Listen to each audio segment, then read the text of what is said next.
On this edition of the program, it's Biden Watch Day 5. What is happening? How bad is it? Where's the panic level? We have Tom LoBianco from 24 site. We have the man who wrote the book on the modern political campaign, Michael Cohen. It's all coming up. Hello and welcome everybody to the Politics program for July 2nd or 3rd, depending on when you get to this. God knows how long this information is going to be relevant because things are moving fast. The debate that happened on Thursday was terrible. We covered that. We couldn't even do a full breakdown because we had to play the entire watch along. So you guys could understand just how bad. And here's the reason why. Because we are still feeling the after effects from it. And the way that Joe Biden and his campaign have handled this is only feeding the flames. So we're going to get into a conversation. Tom LoBianco, Michael Cohen, let's hear it. Friends, welcome to day 5 of Biden Watch. This is our expert panel. We are convening our brightest minds here on the PX3 menagerie of talent, so we can discuss what is, in my lifetime, something I've never seen. I've never seen a debate go that poorly. I've never seen a debate not only seem to put a death blow into a campaign, but possibly trigger a 25th Amendment. This is insane. And so we welcome Michael Cohen and Tom LoBianco. Let me start with you, Michael. Yeah. How bad is bad when we are on day 5 of still talking about how bad it was? Oh, it's bad. It's so bad that I brought a prop to the PX3 podcast. This is straight from Louisville, which is a perfectly timed trip with a buddy of mine to Louisville. And the bourbon was good, and it was really important because, frankly, I probably had the best weekend out of most people who've been watching this. I think this is legitimately the worst debate performance I've ever seen, and this actually does include Trump's last debate, where he freaked out and basically blew his stack, and he became the anger management guy from Inside Out, right? Yeah. He blew his stack, and this is far worse because we all knew that Trump was angry, and we kind of got it, but we didn't really know to the extent how bad Biden really was doing because he'd been so insulated over the past 3 years. Tom, you'll be able to talk about this a lot in your reporting. But basically, I think the shock value of seeing him completely out of it from the jump, walking onto the stage all the way through his responses to the point where Trump even says, I don't know what you just said, and I don't even think you know what you just said. And I think if anyone stayed with the debate as long as they possibly could stomach it, they saw that no matter who they were nodding their head. And that is the biggest problem right now, is that you can't unsee what you just saw. The polls were now probably a few days away from really seeing the effect of them. We're getting some trickles, and they're not good. But the avalanche is coming pretty soon. And I think that at that point, we're really in trouble. I mean, there's basically 2 people he hasn't talked to so far, and it's Hakeem Jeffries and it's Chuck Schumer. And if he hasn't talked to those guys, it's because he's avoiding them. With all apologies to the Frank Luntzes of the world who have popularized the idea that the worst debate in history was Trump in 2020, that might have lost him election. It might not have put him in a home by the time that November rolls around. Tom LoBianco, you are in D.C. Talking to everybody that needs to be talked to. Give me the panic freakout level right now. I think I really should write this as an item for the newsletter, actually. In terms of names being floated with total disregard to reality, I think the Biden replacement game just replaced the Veep stakes in terms of everybody gets to be a president. Look under your chair. You're the Democratic nominee. You're the Democratic nominee.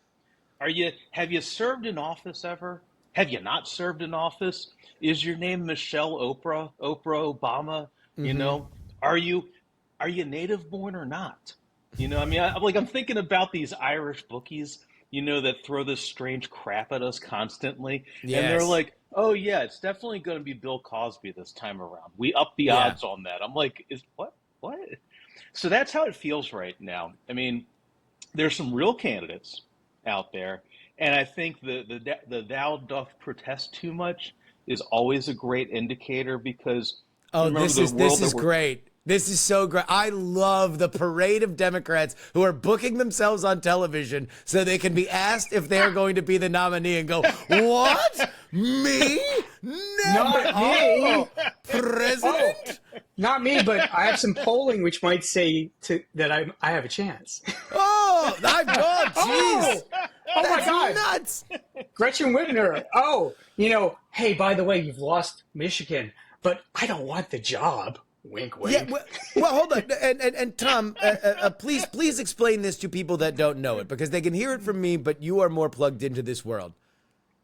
Jonathan Martin of Politico reports, and this is a fascinating. We are in a moment in history for how chaotic things are. He reports that Gretchen Whitmer called the Biden campaign and told them they can't win Michigan now.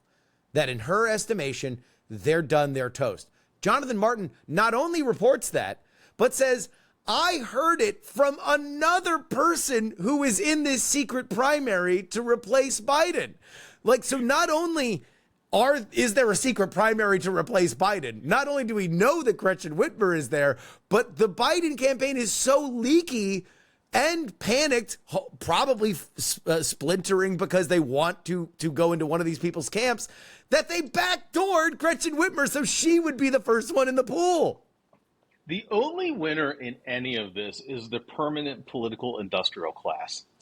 Oh It, my it, God. I mean, the upper level grift that goes on here is amazing.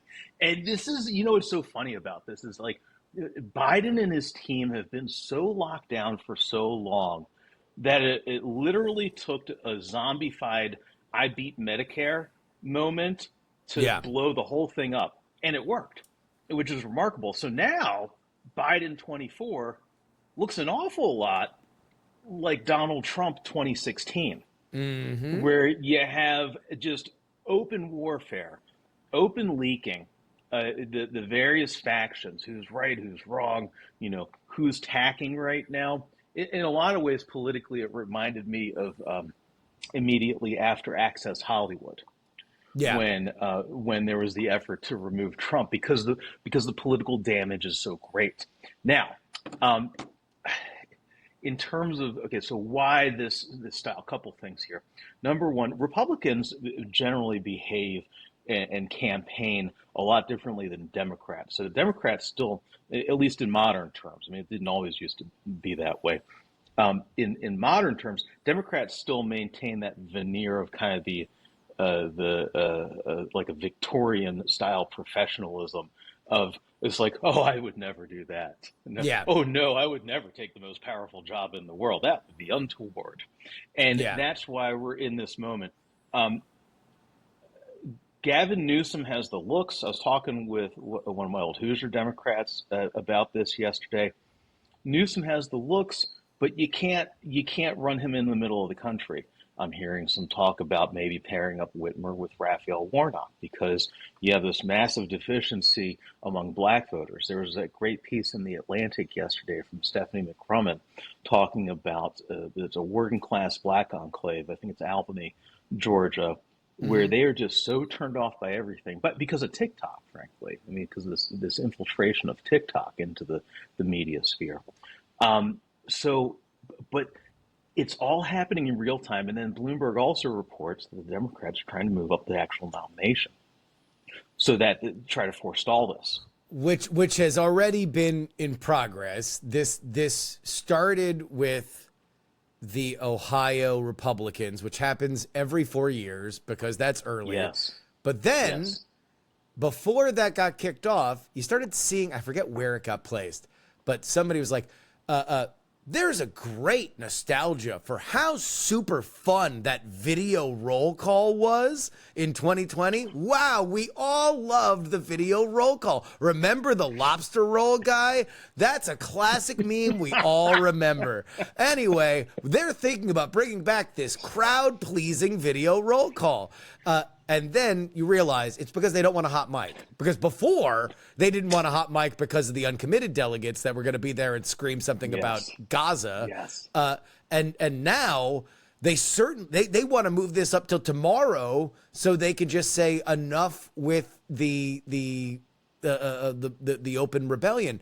But meanwhile, Michael, we're seeing, and it's what Tom said before, it feels a lot like Trump first term in that you now know even the reporters that are getting the scoops. Alex Thompson at Axios is the new Maggie Haberman. He's just getting this pipeline from the inside. Today, he got something that you know very well, that you've heard, that Joe Biden is a super mean guy behind the scenes, that he torches his staff, and that it's only gotten worse.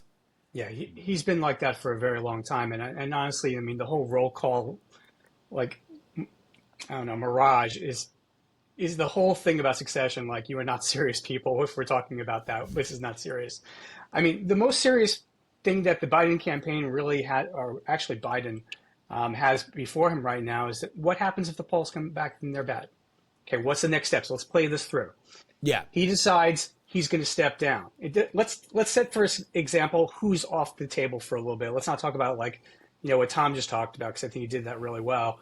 But what's the strategy behind what Biden does?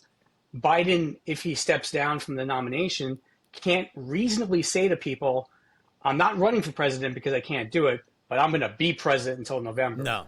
This is an end game situation for him, which is why it's more likely than not that he stays. Because he chased this thing since he was 29.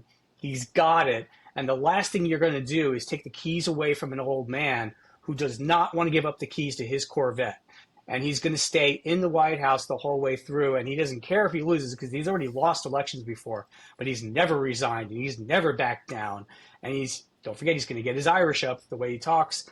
And the last thing that he's going to do is he's going to be dragged from the White House. Like, if you thought that Trump was going to be dragged from the White House on January 6th, this is going to be even harder, because Trump did not come to politics his entire life. This has been definitional to Biden. So I think that if Biden decides not to run, if he stays, here's the flip side of it. If he stays, do you think that Donald Trump is going to all of a sudden just go dark for the rest of the campaign? No. Do you think the House Republicans are going to go dark? No. They're going to go ahead and impeach him for lying to the American people about his own ability to dispose the job of President of the United States. And he's going to put Democrats on record, the frontline Democrats on record, saying, do you think that what you saw is not disqualifying? And they're going to hammer them in the fall and forget all this money that's flowing into House campaigns away from Biden's campaign. It is going to go straight to the House. But I'll tell you, what he doesn't understand at this point, and what I hope he does, is that if he resigns, that's the best way to go. If he stays and doesn't run, that's the worst way to go. So what he's probably going to end up doing is muddling through and just lose a race, and probably pulling down a whole bunch of frontliners with him. Well, and that's where I want to get now, because what we've talked up to now is what you can see in other media, what you can see on television. But let's get into the real what's happening under the surface here. Because this is actually what matters, because the rest of this is just a game. What really matters is how you look at your incentives versus their incentives, and how they align. And then you have to decide, as a campaign that's thinking strategically, instead of, I'm going to get through the next day. Okay, getting through the next day is one thing, which is how Trump thinks. But if you're thinking strategically, that's how you need to think. And by the way, Trump's team is thinking strategically right now. They are. That's the thing. They are running a great campaign. Trump has not been going crazy on Truth Social saying, see what I told you? He's letting them just implode, which is exactly the playbook that you should be playing right now. And so kudos to their team, and kudos to the candidate for actually listening to his team for the first time. It's just wake up, turn on MSNBC. If the graphic is another conversation about Joe Biden, then do nothing today. Then play golf. Throw the phone in the Faraday cage, hit the links. That's it. Right. And just keep doing that until the Chiron is Trump's Lies, our 18-part series. Like, if as long as this is Biden watch, they don't have to do anything, and they have stayed underneath. So I don't even talk about Trump because we have, we're done. We're done with that. I want to talk about what's happening underneath the surface here. There was a story, I forget where it came out yesterday, about Bob Casey, the sitting senator from Pennsylvania, about how he's terrified because Dave McCormick, who lost to Dr. Oz, is not the greatest candidate on the planet, has been running behind Bob Casey consistently, even while Trump is winning. Now, all of a sudden, the new ad is, how long did Bob Casey know? How long did he know? Wow.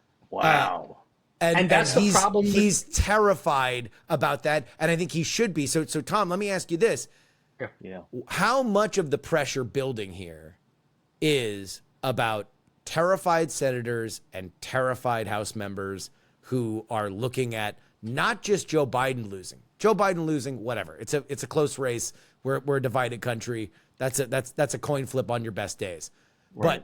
But getting slaughtered, putting the Republicans up 56 seats, one term away from possibly getting a supermajority, like that's something that they can't stand. How much is that the pressure? Yes. I mean, God, this is amazing. Remember how we got healthcare reform, ACA, in 2009? It was because of a supermajority. I mean, and the key concessions came because Ted Kennedy died. So you lost one vote on it, so you had to go to the middle. I forget who, it was probably Collins or Snow or one of the moderates in there. But a supermajority is an incredibly powerful thing, and you can push, these lifetime policy goals from whichever side you're on. So, yeah, I mean, I think that there's a couple of things. I mean, one is just raw political ambition, electoral survivability there. But also, too, look at all the pictures of Nixon that people were tweeting yesterday. All right. Big change. And I think people, especially people like Steve Bannon, they do a very good put on, part of the psyops of politics. But the real thinkers, people who live in this world, know that it takes a long time to make big changes. And that could potentially, and I mean, look, a lot of these Democrats especially have been around for a long time.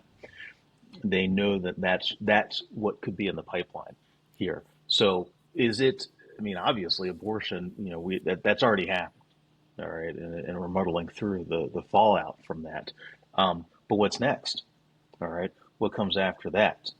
Is it these deportation camps? Is it some even stricter immigration law, a reverse of what we were debating 2 decades ago when immigration reform was a thing?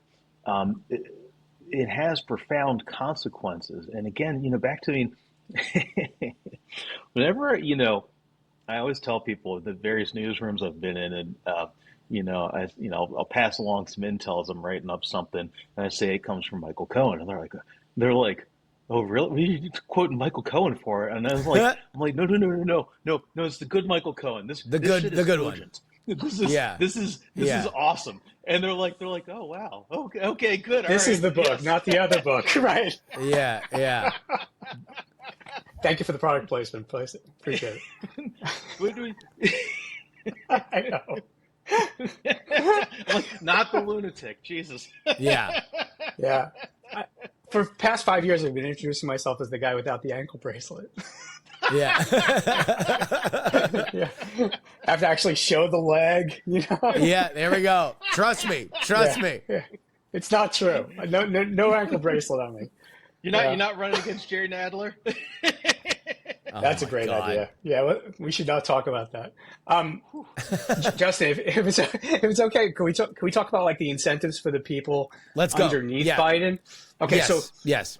So the way this will happen, if it happens, to push Biden out, is the most important person right now on any campaign team, and I know this is self-serving because I'm a pollster, is your pollster. Because Yeah. right now they're trying to figure out how much damage am I taking because of that guy on Friday night. And so Yes. when the polls start rolling in, if they're starting to lose organically, 3 to 5 points in a very tight race, they're the ones who are going to be like, oh, hey, look, it's bad for you, Joe, but since it's bad for me, I'm going on MSNBC and I'm going to start calling for your head. So that's what's going to start happening. First, they'll do it in the background. They'll talk to Hakeem Jeffries and to Schumer, and they'll be like, look, you're looking at what I'm looking. We're all looking at the same numbers. This is bad. And all the reporting right now has been saying we're all waiting on the numbers. So when the numbers do come, and it's not just the national numbers or even the statewide that we're looking at. It's really these congressional races on the front lines where the Democrats really felt before Friday night that they had a shot at taking back the House. If they can't do that, that's the firewall. And so Hakeem Jeffries desperately wants to be Speaker of the House because, of course, and if you don't end up in a situation where the polls are flat and they're bad, that's when there'll be a lot more pressure going on and they might be able to pierce the bubble. They still might not be able to do it, but that's where the pressure really starts coming. It'll start coming from the bottom up instead of just the how bad is Biden doing? It's how bad am I doing in my race? So that's where I have my eye, and I want to ask both of you this question because this morning, Tim Ryan, who is a candidate for Senate in Ohio, now granted, when he ran for president, he also told Joe Biden that he was too old and he should step aside. So this is something that he has done before, but it's still notable. Right. That dude was looked at as running an above average race against J.D. Vance and was looked at as a future of the party. You wouldn't be surprised to see him back either in the House or take another run at Senate at some point. He called for Joe Biden to step aside and for Kamala Harris to be the nominee, specifically saying that she would debate Trump well. So here's what I want from both of you. If we understand that the place you're really going to see this ratchet up to another level is when sitting politicians who are up for election start saying Joe Biden should step down, where is the weakest part of that dam? Which politician would be the one that will feel this the most and say something? Well, it's two pieces, right? It's who will feel it the most and who will Biden listen to, right? Yes. So I think because who feel it the most may or may not matter to Biden because Biden might not care, right? So Sherrod Brown, let's say Sherrod Brown, or if Sherrod Brown says, "Hey, look, I'm going to lose to the car salesman guy. I'm like this is a wipeout. I am getting trounced. That's done." If Bob Casey comes out, Casey's it. Casey's the right answer because yeah, that's where he considers himself from. He knows Casey well. They have a good relationship. Sherrod Brown, they've been sort of hot and cold over the years, but Casey's really the guy. Beyond that, I don't know that there are a lot. I mean, he's not going to listen to Schumer. He's not going to listen to Hakeem Jeffries. Not Schumer. Yeah. He's not going to listen to Tester. Nobody's friends with Tester. It's weird. Like Tester's just like kind of on an island. He wasn't even invited to the damn White House for 8 years during Obama. I mean, they like forgot he was a senator or something. Yeah. I mean, it's incredible. I mean, like he seems like a very nice big guy who you definitely want to hang out with in a bar. Why is nobody friends with Tester? Why does nobody care? I mean, I know it's weird. Montana, and you're not on the coasts. But here's the thing, like Pennsylvania is something that Biden understands, right? Yeah. Pennsylvania is the whole thing. If Bob Casey tells him, look, you're not just going to lose, you're going to take me out, and we're probably going to lose a few House races, and we might even lose, down ballot, you may not even be able to come home to Scranton. I mean, that's personal, right? I mean, Ohio, when was the last time like Biden went to Ohio to hang out, right? I mean, probably not very often. So I assume that it's either Delaware or it's, Pennsylvania, and it's not Delaware because Delaware's locked. So, when you're talking about what matters, it's very personal to these people. Tom, anyone else other than Casey? No, I mean, I think that, you have to watch. He's an old moderate old establishment Democrat And that's his world. I mean, from decades earlier, almost like a Tip O'Neill a generation, and Casey matches That's what that. I mean, we you were can, joking. If you had a Tip O'Neill Force Ghost, that might be the only person that could, if he was just like Joe, you need to for the good of the country. Go home to Delaware. The beach is nice. I'm sorry, I interrupted you, Tom. Go ahead. yeah. As a reporter, I take candidates and politicians. I don't always take what they're saying at face value, but I take their decision to use that messaging at face value. And I think that, especially if you're Biden, remember what the stated purpose of his first run was, and one of the stated purposes, but really a core one, I think, of his decision to run again, even after suggesting that he would be passing the torch, is that you have to save democracy. Yeah. And the same thing goes in this bizarro world for Trump, because Trump has been telling his people that we already live in a dictatorship. So yes, I myself, here, have already been implanted with the George Soros microchip by Joe Biden in that world. So both of them, and this is the messaging that is being delivered to the people, to their people. Maybe not the normies that don't pay attention to us anymore, because turns out it's Looney Tunes. Is crazy. Yeah. Normies. I knew the debate was bad when my normies back home in suburban Baltimore were like, "Hey, what was that?" I was like, "Oh shit, you watched that?" And they're like, "Yeah, that was terrible." I was like, "Okay, I guess the election started." Yeah. I don't know about you guys, but did you hear the thing from normies that okay, I turned it off after 10 minutes. That was just hard to watch. Yeah. They felt so bad for Joe that they were like, yes. Look, I have people in my family who have gone through dementia and Alzheimer's. I can't watch that. I watched that in my family. It was unwatchable in a very visceral way. I had a lot of the same. I mean, my brain is already broken. I have surrounded myself with cultists, but any actual feedback that has broken through, any pinpoints of sunlight in the dark dungeon of politics purgatory that I put myself, is just, wow, what the hell?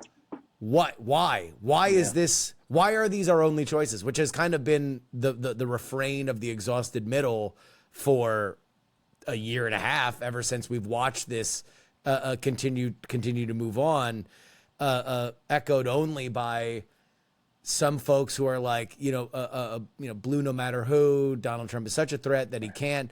But even then, I think you're at a point now, and Michael, let me ask you as a pollster, I think we're past the point of no return of Biden's ceiling. I think that you can. No, he's already had a divided base. That was a problem before this. But what happened on Thursday was that he took out the possibility for the looky-loo as we get closer, because that we haven't seen the Republican response to this.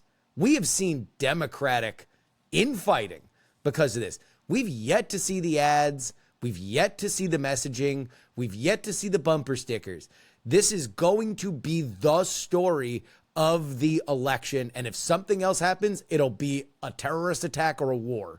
That's the only thing that's going to get over this. I think that he's hard capped at 46, maybe 47, and worse in these swing states.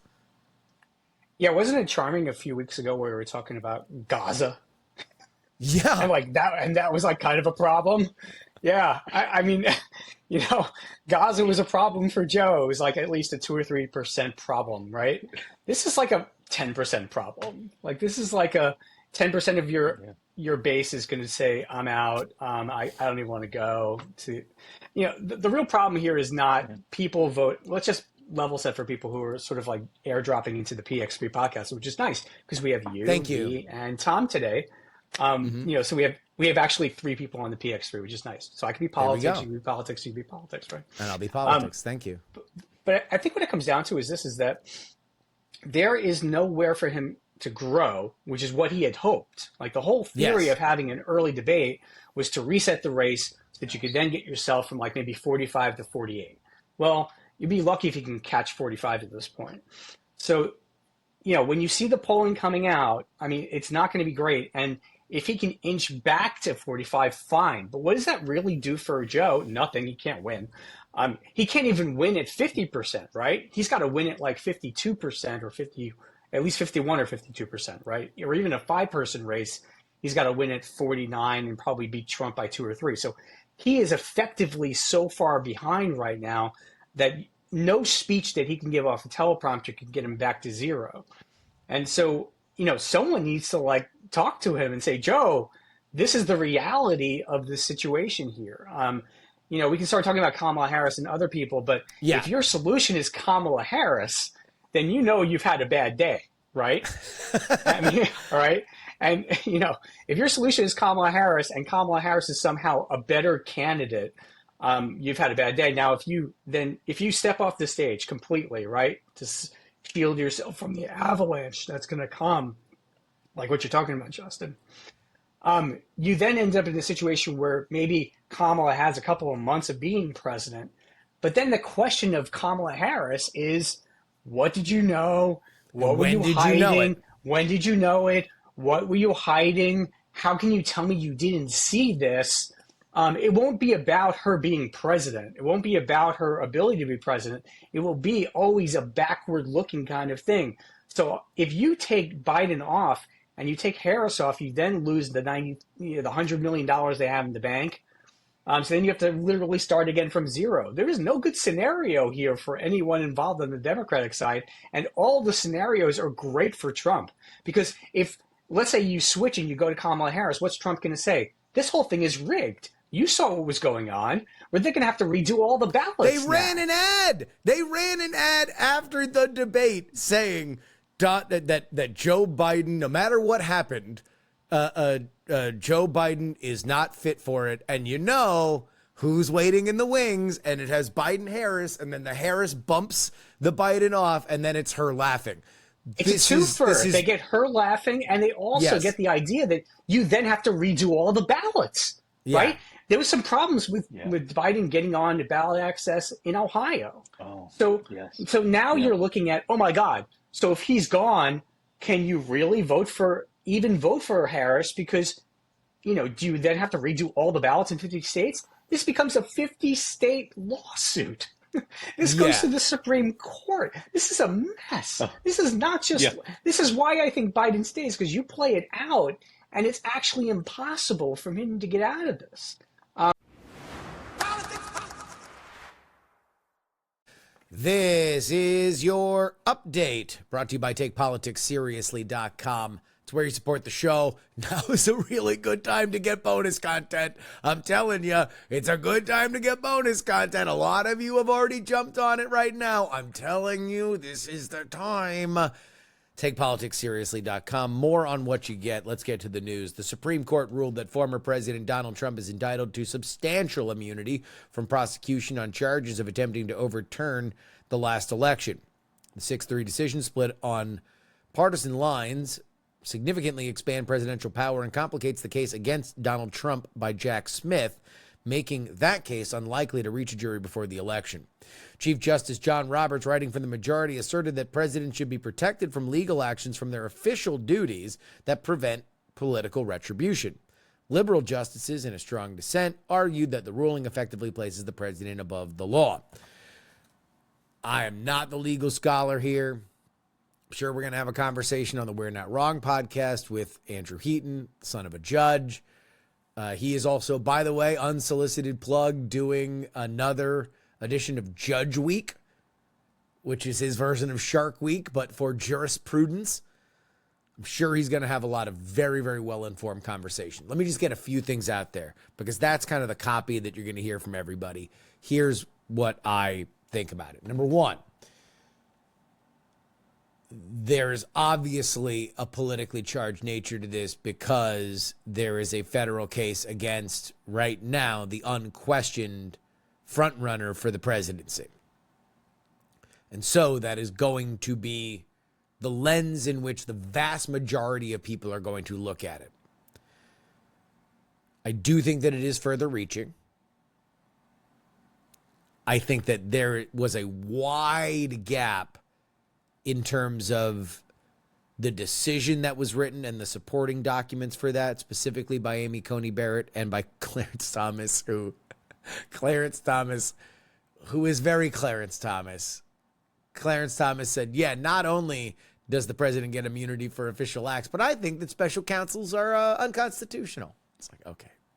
Amy Coney Barrett, on the other side, specifically carved out that Donald Trump's claims should nearly explicitly, at least in the case that people care about, this should only protect like his conversation with his attorney generals. It does not cover what he said to Mike Pence. It does not cover him trying to organize fake electors. That would all be unofficial. Obviously, the living constitutionalist judges, I don't like liberal and conservative because they are not liberal and conservative. They're originalist justices. They're living constitutionalist justices. They have split on their appointments, right? It was Republican presidential appointments that voted one way. It was Democratic presidential appointments that voted another way. But they obviously were, especially in the lens of how these documents are written, I don't want to say hysterical because it has a loaded connotation to it, but it was certainly emotional. The idea that the president can drone bomb their political rival and it would be an official act.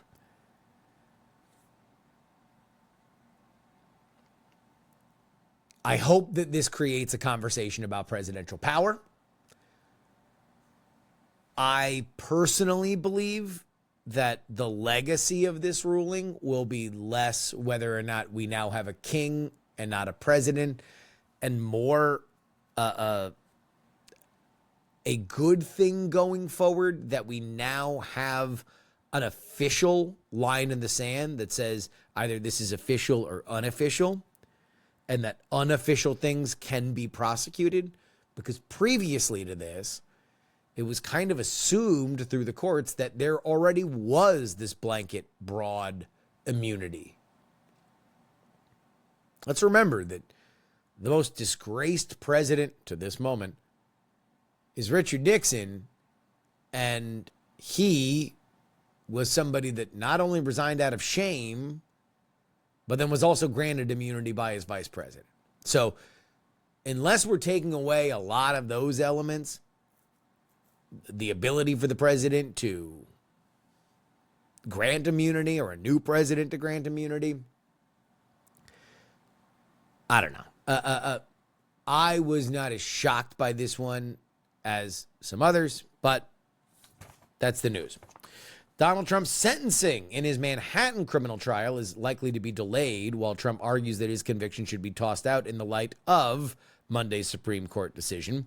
Manhattan prosecutors said that they don't oppose delaying the July 11 sentencing so that Trump can submit new arguments stemming from the immunity ruling.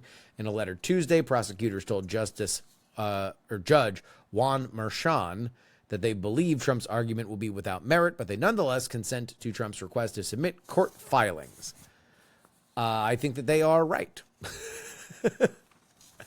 I believe that they are correct, that these are going to be totally without merit. I don't think that there's anything that you would consider in his payment to Michael Cohen that would be considered an official act. But obviously the plan from the Trump team has been to push back these cases as far as they can. They're going to push back sentencing. That will likely bump it beyond the Republican National Convention. So there's less of a conversation on what do you do if Donald Trump is in jail during the RNC. But there's that. And friends, folks, this is moving fast. I'm recording this after we have recorded the conversation with Michael Cohen and Tom LoBianco. Since then, we have seen a new poll from CNN. It has Donald Trump ahead of Joe Biden by 6 points. Now, this is the same number that CNN had in April. That was looked at as an outlier. Don't look like an outlier much anymore. But here's the real rub.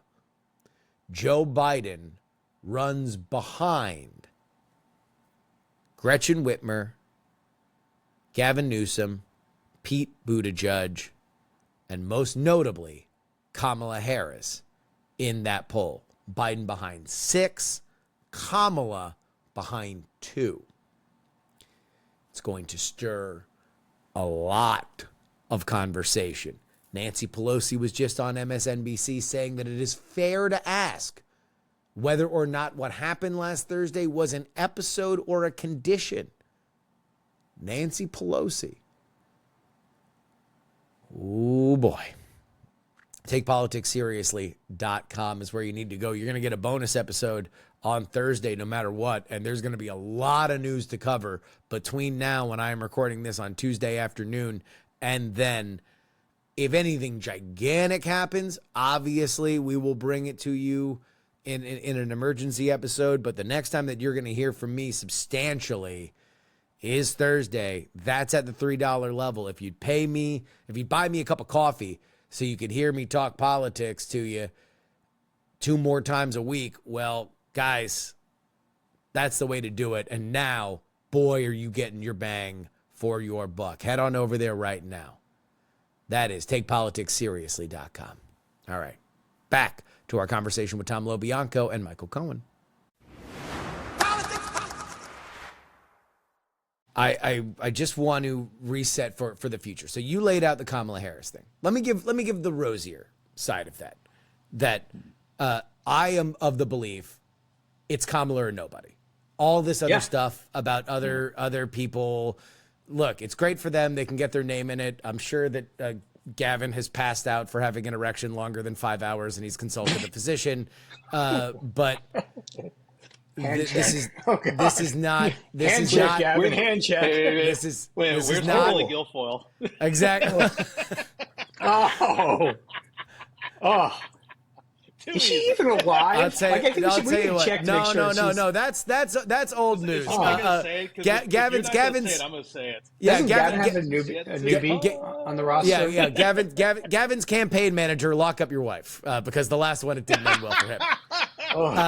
Yeah. Or vote for Gavin because you know what happens when you break up with Gavin. You end up like this. Exactly. So. I do want to do the list of possibles in a second, but let's stick on Kamala for now. It has to be her, and if you want any shot, and by the way, there's no good options. You don't have good options now.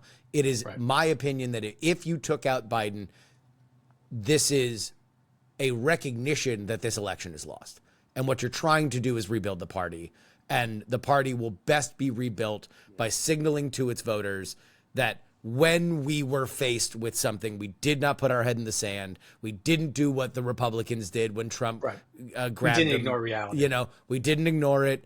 We took them off. We took our lumps, and we're going to come back stronger than ever with a new, rebooted Democrats 2 in 2028 and in the midterms. We're gonna be better, stronger. But you're committing to the future. And if anything, you're just saying right now, sorry.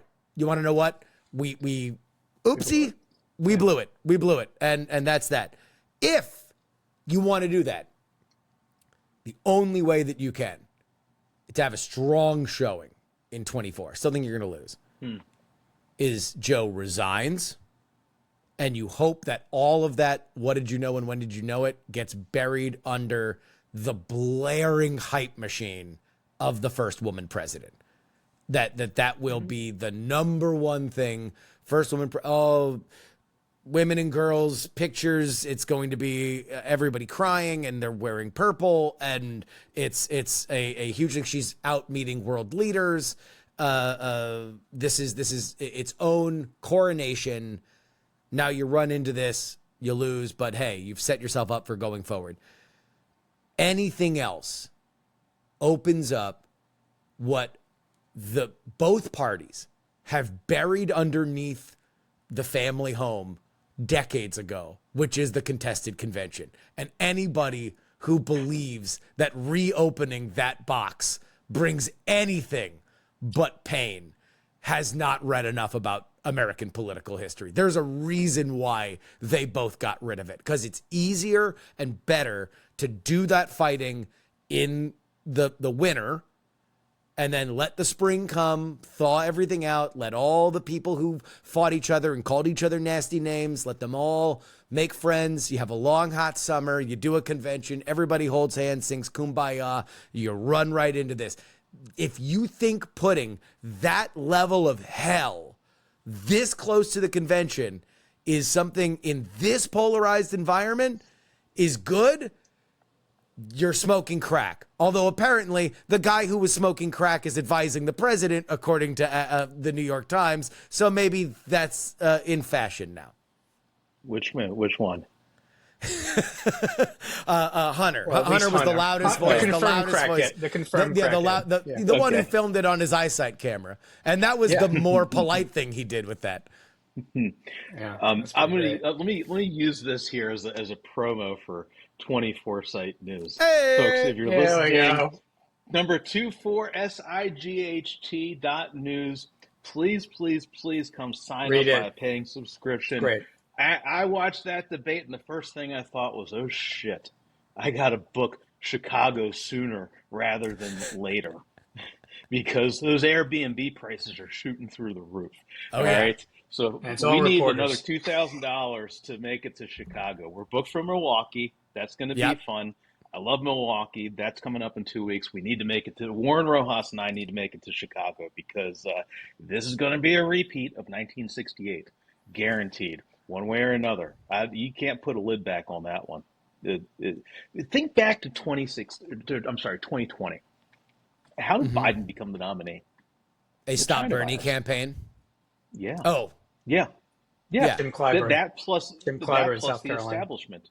Yeah. No, it was Clyburn, South Carolina. Yep. Yeah, it was. You know, and I've done my history podcast, Raise the Dead, which compared 2016 to 1960, and it compared 2020 to 1964.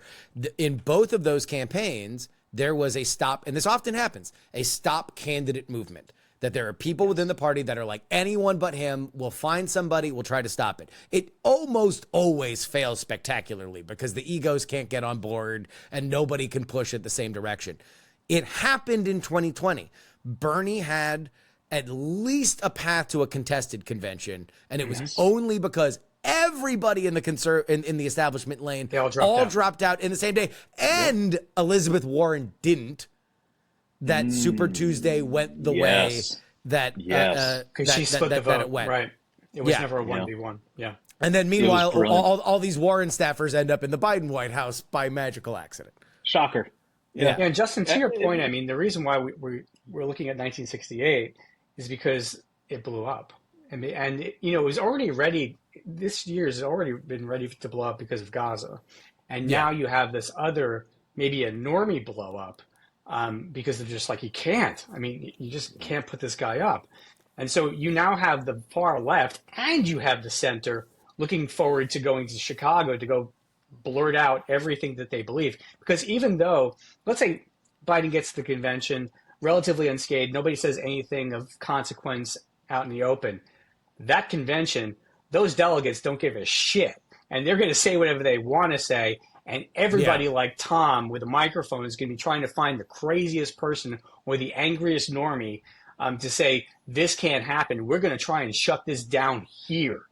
And when the roll call happens, if it happens there, the voiceover in the background is going to be like, no! Or even worse, let's say the video is going to go on and they do the whole thing with that you were talking about earlier. They're going to have a split screen with what's going on in the video and then what's going on outside. Yes. Okay. That's how I would do it. I would be like, look at what's really going on, not the mass produced thing that they want you to see. And so no matter what, it's going to suck for the Democrats. Yeah. And it's going to be on social media no matter what. That let's say they Right. play that Pravda stuff. There, people are going to be yelling and screaming because you tried to shut him up, and you didn't do what the delegates want to do the most, which is the one little roll call. You took away the one Couldn't even thing do the roll that they call. love, Right. Yeah, that they love more And than anything. during this speech, wouldn't surprise me if they split screen Biden's speech versus what's going on outside. I Well, mean, that's or even what's going on the convention floor. You can't screen for everybody. Hey, are you pissed at Joe Biden? Okay, get outside.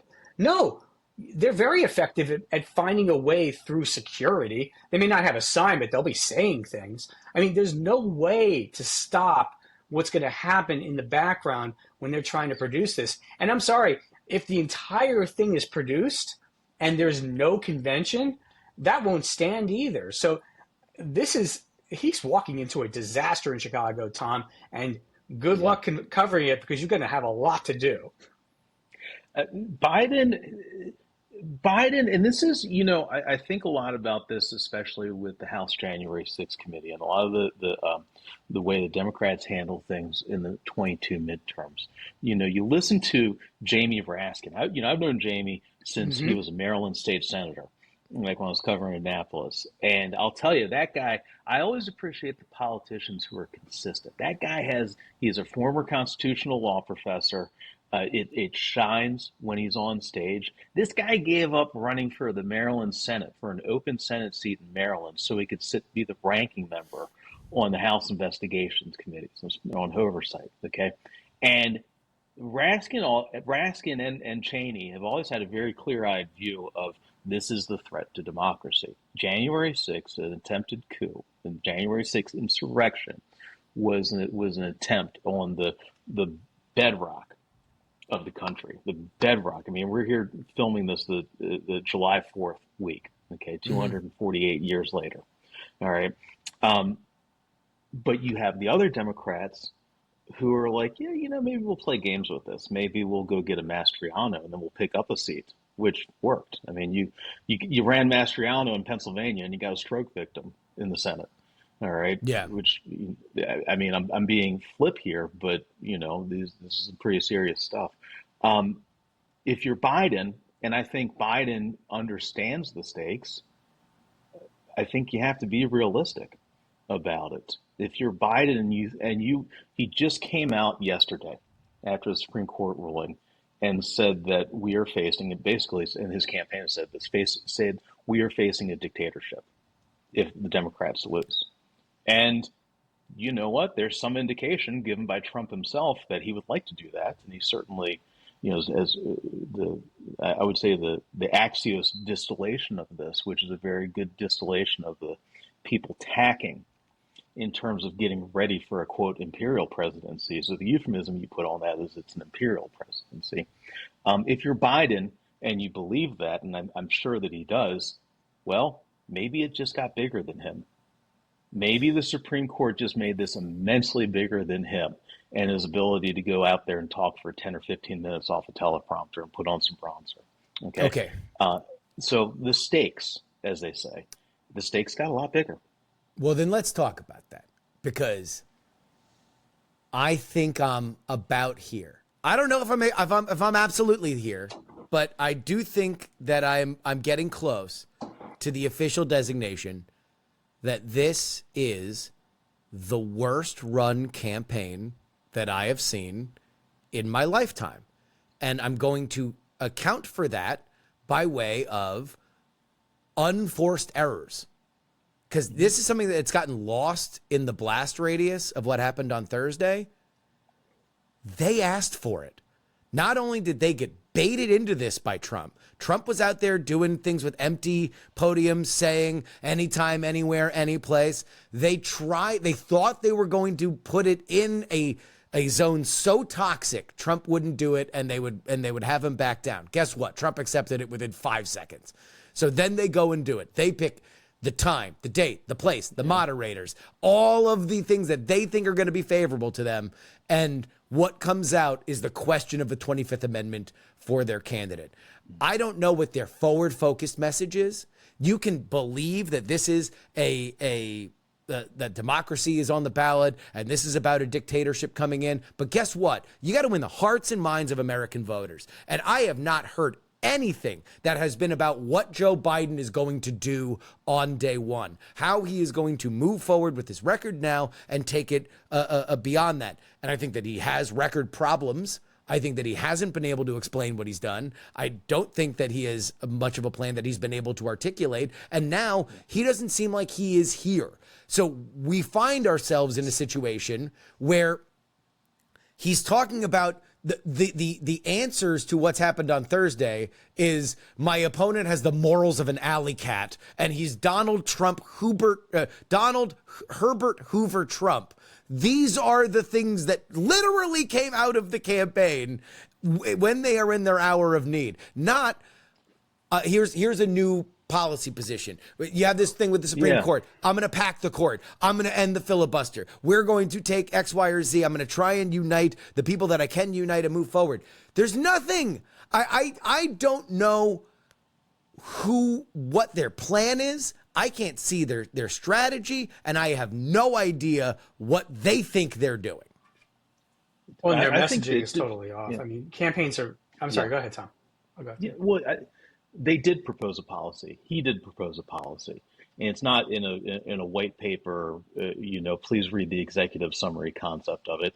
He went out yesterday, put on some bronzer to look like a human, and said, "These justices are out of control," and that's a policy. And it's a message. It's not a policy. That's a message. That's not a policy. There's no policy to change that. It's a policy. Right? It would be a policy to change it. If they lean into it. They took a question on it yesterday. It's not a policy. It's just a reaction. You're running against the court, which look, that's fine. Do the political calculus on whether or not it's good or bad to run against the Supreme Court, but you're running against the Supreme Court. Donald Trump ran against the Republican Party and the Democrats and the whole government and the swamp. Why not? It's something. It's better than what they've been doing now. The last. But you need a thing. You need a thing that will happen, because right now, here's the problem, and this is a Democratic branding problem. For the record, is that Roe versus Wade gets overturned. If elected, what are we doing? What do we hear? I'm going to restore Roe. If elected, I will do X. Shut up. You're not going to restore Roe. You're going to lose the Senate. It's a lie. Yes. Yeah, I mean, if elected, I will do X. That is actually a plan. As opposed, and it also goes with a message. Not a message is Supreme Court bad. Okay, but a plan is what are you going to do about it? Are you going to pack the court? Are you going to somehow get term limits for members on the court? I mean, give me an answer. Do a thing. Say a thing. Don't tell me that you're just upset about this. Of course we're upset about this, but do a thing. Tell me what you're going to do as president. Yesterday was terrible, right? Like when he walks out there and it's like, okay, wait a minute. He woke up and he's alive after 4 p.m., all right, and he starts going at it, but then he closes with, and this sucks. And it's like, whoa. Either you are the president and the leader, or you're not. Well, or hey, you know what? The Supreme Court just gave you a ton of power. What are you going to do with it for the next few months? Do something. Right? Don't just complain. You're president of the United States. Get off your ass and use the damn power that the Supreme Court gave you. Don't go shoot somebody on Fifth Avenue. Go do something. Well, do something. Yeah. So he does the speech last night. Sort it out. He does the speech last night over there. Yeah. I mean, it's a live mic in the gremlin zone because, like Tom pointed out, it's past 4. Which that's the other thing. After the worst debate performance in history, his campaign leaks that he's not reliable after 4 or before 10, and that he uses teleprompters during fundraisers. He won't talk off the cuff at fundraisers because he's so scared to. But anyway, he does the teleprompter thing. Live mic in the gremlin zone, always an interesting moment. And even then, it got lost in the shuffle, but then it got caught on Twitter where nothing is missed. That he's still saying end of quote. He's still saying end of quote because he's staring that teleprompter down so hard. Jesus. Justin, they're even saying that someone actually leaked from the campaign that watch for Joe Biden to do something unscripted later this month. I mean, oh my God. I mean, wait a minute. You're going to wait for something to happen later this month? After what? What are you doing? Like, he should be out on the streets of, like, everywhere, like, meeting actual people. He should be out taking every damn interview he can. The problem is he can't survive it. He can't. And now we know he can't. The thing. Yes. If you could prove the thing, you'd be doing the thing. And he can't prove it, so he's not doing it. That's the problem here. There's no moves. You can't just go ahead and give a speech. Everybody knows he could do that. They saw that in the State of the Union. There's nothing interesting about it. Don't prepare for something unscripted and leak it to Politico. That's insane. If you're going to leak it, at least leak it to Tom. I mean, come on. Yes, leak it to Tom. Leak it to Tom. Give it to Tom. So that Tom can get to Chicago with his colleague and cover this shitstorm. Guys. No, but don't tell me you're going to do something unscripted. Do unscripted. Don't just go get ice cream where nobody talks. I mean, come on. What are you doing here? This is insane. What are we doing here? Well, yeah. Their army, the online army, the meme army they have, the black job stuff. I mean, this is, I said this yesterday that you could have put an eggplant up there at the lectern for that debate. And the day afterwards, we'd be talking about how crazy it is that Donald Trump thinks there's black jobs and then there's Hispanic jobs. And that's what we would be writing about. Yeah, I don't know. I mean, I saw that, and look, it's fine on the left where Trump says silly things, but I think James Carville had a line 2 days ago where he's like, Democrats have this problem where if you start talking like NPR and you don't talk in a plain way, like nobody's watching that outside of the Democratic establishment and is confused when Donald Trump says black jobs. It's like, yes, jobs that black people have. Like, that's just what it is. And you can draw attention to it, but the feminification, was that what he was calling it? The feminization. Yeah. But it's terrible, but it's not new. The black jobs thing is terrible, but not new, right? He's already called actual countries shithole countries. So is this a big step from like shithole countries in Africa to black jobs? No, he's terrible. We know this. The news that came out of that debate is that Joe Biden is barely alive. Yeah, and also it's like the black influencers that I follow, like Lil Duval on Instagram shows a picture of a white guy dancing, and he says, "Oh, this guy's taking my black job." It's a line. It's a funny line that is for people with a sense of humor will go along with it. When you have Al Sharpton on MSNBC gravely looking into the camera like Kennedy got shot and saying black jobs, it's like nobody's reacting to that, and especially when you're in a cycle that we haven't even gotten to this because the numbers on the black vote haven't changed. The numbers on the Hispanic vote haven't changed. All these numbers that all reasonable people were looking at 4 months ago, including me, saying, all right, this is an outlier. There's no way Trump's going to get 20% of the black vote. We've seen it from enough pollsters, replicated enough times that I don't know if it'll be 20, but it might be 15. It might be 16, and that's enough to. Now you're done in Philly, you're done in Atlanta, you might be done in Detroit. Like that's where you are in not just danger. You're in coalitional danger for that party. And not only that, but you're in the situation where you're not just losing votes. You're also going to start losing voters. Okay. Yeah. Because there's going to be a number of people who are just going to say, I'm just throwing up my hands. I'll vote next time, or I'll vote for some third party candidate, or I'll write in Justin Robert Young or Tom LoBianco. Yeah. They wouldn't write me in because they can't figure out who I am. Well, they wouldn't want you to get confused with the other guy. The good Michael Cohen? Is that what I'm going to see on the ballot? The good Michael Cohen? Yeah. But the point is like, it's not just like movement from one coalition to another. It's the dissolution of a coalition. Yes. People staying home. Don't forget, the big thing that Trump did in 2015, 2016 was bring more people to vote. He created a coalition. The problem with the Democratic Party is they're not just bleeding voters. They're also just bleeding voters out of the coalition or out of the pool of people who are going to show up. That's actually the biggest problem right now. And that's actually the thing that people are going to start seeing in some polls on statewide and also in these congressional races where you're going to start seeing a lot more undecided And those are the people who are saying, maybe I just might stay home. Yeah.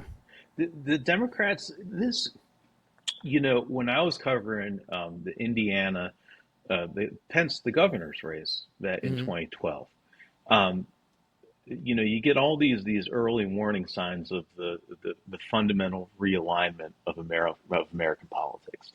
And I noticed that it was the old school superintendent out there, a guy named Tony Bennett, and he was in line to be next national. Yeah, yeah. Good for Tony. Yeah, you go, Tony Bennett. Good. My Twitter feed was filled with exactly two things when I was covering him. It was actual Tony Bennett, to me, politics guy, the school superintendent who was Jeb Bush's guy down in Florida and was in line to be the next national education secretary. And it was the same time the Tony Bennett Lady Gaga duets album. Oh, wow. And I was like, well, thank God, at least a dose of pop culture. So I'm like moderately tuned into reality here. Okay. He underperformed. Remember, Christine Matthews is a great pollster. She does a lot of work with Celinda Lake. Very good. Chris Matthews, she's awesome. So good. Yeah, Bellwether Research. Really good. Smart. She used to be Mitch Daniels' pollster, and she was doing a lot of polling through that cycle. And I remember I was sitting at the AP bureau in Indiana, and Pence only beat the Democrat John Gregg by just a few points. And it was under 50%, which was remarkable. But she came in with these numbers showing that some librarian we've never heard of named Glenda Ritz, she had like a poof of a volcano of like a blonde perm frizz going on. And we're like, who the hell is that? Some librarian that was running, some nobody. 1980s, right, never heard back. Yeah.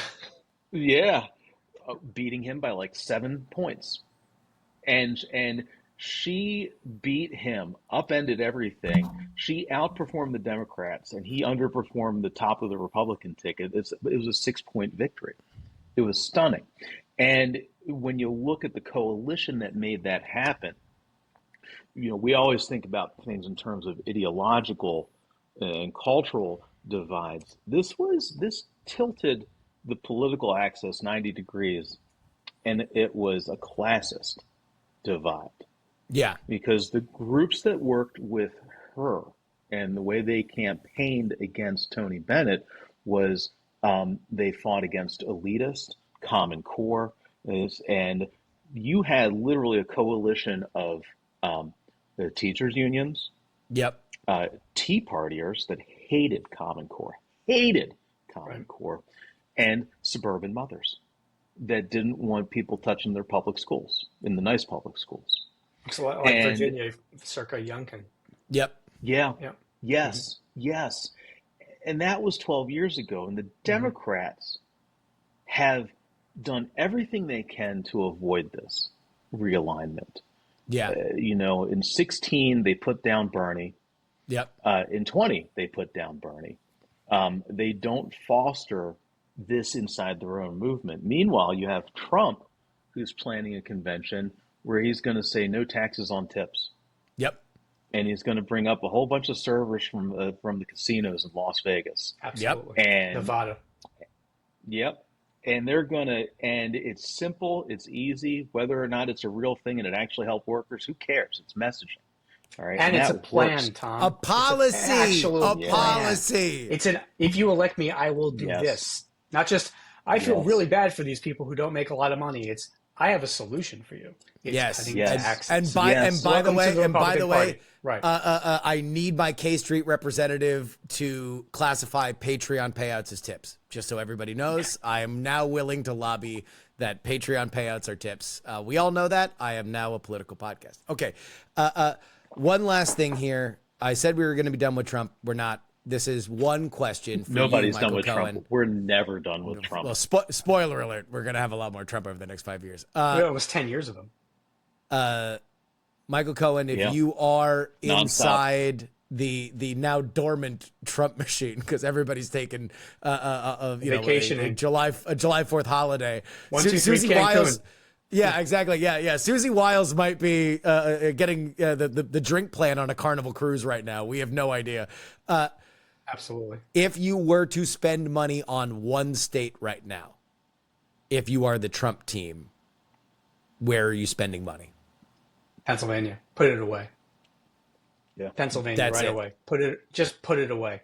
If Biden cannot win the presidency without Pennsylvania, Trump in PA, game Trump over. in McCormick, like that's what you want. You want Game over. everybody. Yeah. Ended. Yeah. Ended. I would spend half my time in Pennsylvania. One place, Yeah. Pennsylvania. Yeah. Because if you could just take care of the tips thing, maybe you could go to Nevada a couple of times because he loves the casinos anyway. But I mean, going to Pennsylvania and going to Scranton, Pennsylvania. Yeah. And talking to Show up the in your rally, the hometown. rally in a Scranton. rally in Scranton. Oh my God. You only campaign in places where your opponent's home base is if you are a confident campaign. You go in there, you show Bronx, up with Philly. 25,000 people. The fact, look, they were hitting him because he went to the Bronx, but he went to the Bronx. Yeah. Go to Scranton. Go to the belly of the beast. Put him away. And I would do it. Put it this way: if the polls come out and they're bad, and Biden decides not to go to Scranton and show him what the next few months of your life are going to look like. I'm going to go to Scranton, and I'm going to make your life miserable. There will be enough people in Pennsylvania who will go to that rally, and it will be a big one. And he will have a unified team around him. He'll already have a VP. Scranton, put it away. Yeah. Yeah. Tom, if you were to take a guess, I don't. You agree, Pennsylvania? Yeah, absolutely. A couple days ago, I thought pre-Supreme Court, I thought maybe the Democrats. I was reading Mary Ellen Klass, who used to be at the Miami Herald, wrote a great piece on this for Bloomberg recently. That there were signs that the Democrats could play in Florida because of abortion. I bought into it, and to me, it helps explain a lot of the Marco Rubio chatter. Because Rubio's not somebody for winning over Hispanic voters. But anyway, that was a couple days ago. Yeah, I literally have a Doug. Tom, I literally have a $1 bet with a friend of mine who I actually talked out of running for office in Florida because he hates his state rep so much. And I'm like, you can't do it, my man, because you live in a red state. He's like, no, we don't. We live in a purple state. I'm like, you don't live in a purple state. You live in a red state. There, under no circumstances is old man Biden going to pull a win out of Florida. Nice try. Can't. No. Well, and here's on abortion. No, but And here's abortion's the gone. bigger They'll split their tickets on. Yeah, here's the bigger problem is that the Florida Democratic Party only exists when a competent national party breathes money and talent into them. The Florida Democratic Party is a ghost ship. It has no cash. It has bled registration for the last 8 years to the point where it is a solid Republican advantage there. They just don't have the horses. It's a no go. The most you could do is hope that Trump spends money there, which is why my state would be Virginia if I were in the Trump campaign. I think that they are that right now the Biden campaign doesn't know their ass from their elbow. They are chasing vapors. Every last thing that they see they're going to make their top priority. You need one or two more shock polls in Virginia. They already did that big rally with Youngkin that you say, look, if they win Virginia, it's over. But Virginia plus the Sun Belt, it's over. So you are looking at knockout blow states. You might as well make them spend money in a state that they wouldn't otherwise. I mean, what I'll also say one more time about Florida, Tom, and I'll give you a phone number to call. I know the person who runs the Democratic Party in Florida. Her name is Nikki Fried. She's very nice. She is the amount of rebuilding that they have to do in that state is a multi-cycle, maybe multi-generational enterprise. I mean, when I worked on campaigns in 1996, we won the Florida House for the first time since Reconstruction. That was a multi-cycle project, and my candidate just happened to be the one to push it over the edge for them to win. But it has not gone reliably Democrat in any way, shape, or form in most of those places there. So the infrastructure isn't there, even though Nikki is trying her hardest. it's much bigger than Nikki Fried. Right now, she's not going to get any help, to Justin's point, from the National Party. It's all going to go to the national campaign. Yeah. Why are the Democrats so out of touch with these political They don't realities? know. I don't get it. Yeah. Like, I legit, like, I don't understand. Like, is it too much time in New York and Washington? Is it, Too much time being too much time? competitive. I think my theory of the case here is that you actually have to lose and lose badly to actually go ahead and go rejigger what you're going to do. So, for example, when you look at any of the campaigns that lost, like Dukakis lost, that begat, Bill Clinton, right? Yeah. Again, the same thing was supposed to happen with the GOP, which I'd been hoping because I was never Trump guy. But the problem is he didn't lose. And then when he lost, he didn't say that he lost.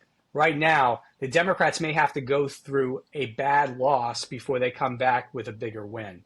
And so that may be what we're actually seeing right now.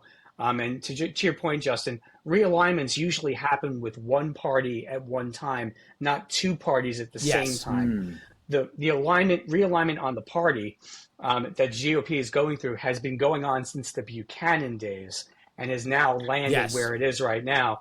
The Democrats have not gone through a realignment. What you're seeing is the dying embers of an establishment that hasn't gone through. They have fought their realignment. They have actively tried. They have actively tried to beat it back. And that's the one thing is, whatever has grown out of Donald Trump essentially decapitating all of the old guard of the establishment, that reset the table. And now you're talking to different voters. You're seeing which candidates work and which ones strategies, don't. different communication. And that's the way that it has to go. Right now, when you have the Biden campaign taking swipes at Pod Save America and their official fundraising, it's like, who are you talking to? This is so insular. Themselves. This is like a Yale group chat that is trying to guess what the rest of America is thinking of. When you go boxing and when you're training, so I go sparring on the weekends. That's how I maintain. Nice gloves in the background. Thanks, bro. Yeah, dude. 2.5 years, man. One of the ladies there, she's like real sweet. It's a good family gym, and she's like, oh, you don't want calluses on your knuckles, and I'm like, why? I'm like, are you kidding me? So when you start out sparring, hell yeah. When you start out sparring, your instinct natively is to pull back, right? Somebody's throwing something at you, you pull back. But to our dynamic here, the thing that you're supposed to do is push in and then counter. All right. And the Democrats, for whatever reason, they just refuse to lean into it, slip the shot, and then counter. They just won't do it. They don't.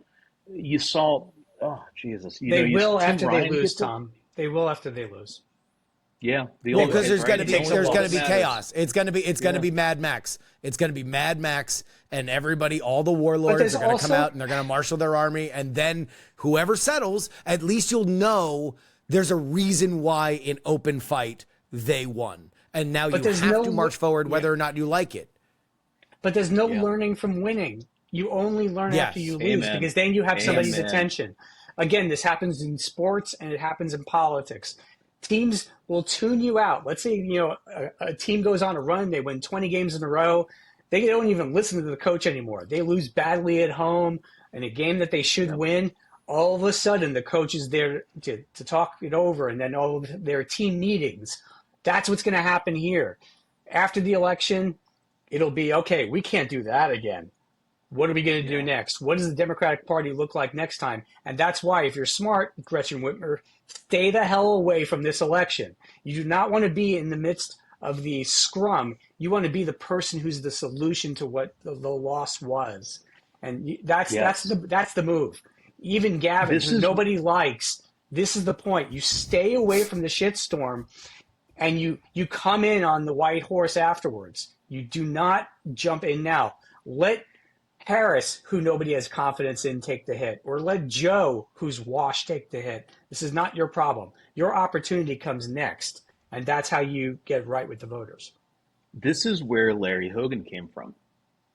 Larry Hogan is a response. He used to be the appointment secretary to Bobby Ehrlich when he was the governor of Maryland. Robert L. Ehrlich Jr., the first governor I ever covered, back in the day. Bob Ehrlich is from where I'm from, Towson, Lutherville, suburban Baltimore. All right, and he from 1986 to 2006 won every race constantly, win, until he got the shit kicked out of him by Martin O'Malley. And there was enough suburban Republicans around Maryland. Maryland's not as deep blue as people think. There's enough suburban Republicans that saw that, and Larry Hogan was one of them. He came up in that world, and that's why he's at the top right now. He's amazing at it. His ability to distill the tone, and it's also how we got Wes Moore. Because Wes Moore is a response to the phenomenal, like O'Malley and his team, the O'Malley Mafia, as we used to call them, was the Joe Curran political machine, the old Irish Democrats from the west side of Baltimore. It was a different political machine, and he married into it. He's from Rockville, Maryland. And Wes Moore is a response to that machine losing. They created Anthony Brown. He was going to be the first black governor, and he lost. And Wes Moore comes in and sees and is able to see all that, and he beat back O'Malley's guy in the Democratic primary. And that's, so you have two people who were the products of winning followed by a massive loss and learning from it. Yeah. Now dominant on the national stage. Remarkably, I've never seen that in Maryland politics. Maryland politicians never dominate on the national stage, not like this. Well, only a few more months till November, but we will have more conversation. We still have our VP, the VP announcement. It was so funny, dude, to watch. There was like, and this again, the difference between the Biden campaign and the Trump campaign pre-debate. I'm watching all the coverage. 4 different messages from the Biden campaign. We think Trump is secretly prepping. He's going to attack my family. I'm going to talk directly to the audience. Like all these different messages. The Trump campaign, the only bit of a leak was maybe he's going to announce his VP sooner. That was it. It was just a little bit of expectation of, in case this goes bad, we're going to announce the VP immediately. Now that's off. I think it might go to the convention now. I think they're gonna sail this one into July. There is no reason to step on it. Which again, my worst campaign ever thing. When Donald Trump got convicted for 34 felonies, what did Joe Biden do the next day? Announced yet another failed peace negotiation with the Israelis and Hamas, and then 2 days after that, did an executive order on the border. So this is a good campaign. Let's let these people swim in it. Let's let it marinate a little bit. Let the juices soak in, as opposed to trying to change the story for no particular reason. All right, Tom LoBianco, 24 site. Everybody go there so we can hang out in Milwaukee and Chicago. It's going to be awesome. Michael Cohen, the man who wrote the book on the modern political campaign. Go buy that book on the history or of you modern can wait until political next year when we have a campaigns. second edition. But Buy both. buy the book today or Porque no las dos. Porque no las dos. Hey, man. There we go. Thank you, guys. Thank you, Justin. Nice seeing you, Tom. Justin. Good luck out there. Same. And that'll wrap it up for us today. Politics, written and hosted by me, Justin Robert Young, for Dog and Pony Show Audio. One more time, 24site.com. That is 24, the digits, 24, SIGHT, is where you need to go. It's on Substack. Make sure that I'm hanging out with the boy, Tom LoBianco, in Milwaukee, in Chicago. Help them out. And, of course, Michael Cohen, who is on our show. He is our private polling guru.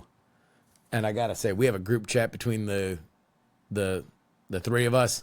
Popping. right now. Good Lord. TheYoungAmerican@gmail.com is where you need to go. Find and follow and share video clips on TikTok, Justin R. Young, Instagram, Justin R. Young, and Twitter, Justin R. Young. Our YouTube is where we are building our own little community here. Thank you guys. If you are a part of it, it is where we live stream as well as Twitch. But it's where the full video episodes go. That is youtube.com/@politics. This is it. This is money time. This is when I need to deliver for you guys, because this is when I live for. If you would like to support that, paypal.me/paidjury. Venmo is Justin-Young-20. Cash App is PX3 Cash, and anything you'd like to send me in the mail. Post Office Box 153184, Austin, Texas 78715. Of course, you can always get our bonus content at takepoliticsseriously.com. $3 tier gets you 2 bonus podcasts each and every week. $10 tier gets you that, plus your name read at the end of the show, like these fine folks in the Titanic. $10 tier, Fat Tony's PJs from New York. Devon the CFP, Gloria, Gray Zone, Peapod, Jay, Sugar Brady, Marcus with a Q, DP4 Bongo, Sam, John, Niemeister, Edwin, Invoke Gloria, Young for King of the New World Order, Edison, Jeremy, a dog named Checkers, Sarah Jeannie, Matthew, Dr. G, Neil, Charles, his nerdiness, Charles, that is. Audrey, Stoll Adler, Spot, Darren, Idris, Arslanian, Bluefront, and the Lenina. Berkeley, Stephen, Chad, Zombie Doc, Matt P, Chill. Adam, Chief Andy, Robert, Casey, Paul, Dustin, Brad, D, Laser, Nick Wood. Middle-aged Mike, Utah, Jimmy, Montana, the Jen, Alo, D, really? Craig! And Andrew, if you want your name read on this show, the $10 tier is going to be where it's at. And I'll just say this. There might be a historic episode in the coming days. We are seeing people say things that they don't say. They don't say it generally. They certainly don't say it this close to an election. We are seeing polls say things that are deadly to the sitting president of the United States. There may or may not be a historic episode of this podcast that could be in the next week. If you'd like your name on it, $10 tier, takepoliticsseriously.com. I don't know if we're going to do another episode this week. We might. But otherwise, the next thing that's going to come out is on the Patreon. So, again, takepoliticsseriously.com. Guys, it's a ride. It's a ride. Just hold on. And remember that some shows talk about politics. Others talk about politics. Still more discuss politics. But this is the only show that dares discuss. Oh! 3.